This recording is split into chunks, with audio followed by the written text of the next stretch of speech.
ఏంటబ్బా, నెల రోజులైనా ఇంకా గిరాకీ రావట్లేదు. సర్లే, కొత్తగా బిజినెస్ స్టార్ట్ చేశాం కదా, జనాలు అలవాటు పడాలంటే టైం పడుతుందేమో, చూద్దాం.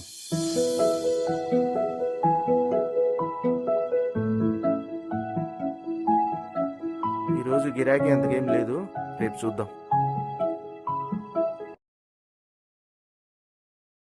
ఏంట్రా నాయన, బిజినెస్ పెట్టి 3 నెలలైంది, కస్టమర్సే రావట్లేదు. మంచి సెంటర్లోనే కదా బిజినెస్ కూడా పెట్టాను, అయినా సరే బిజినెస్ ఎందుకు క్లిక్ అవ్వట్లేదు?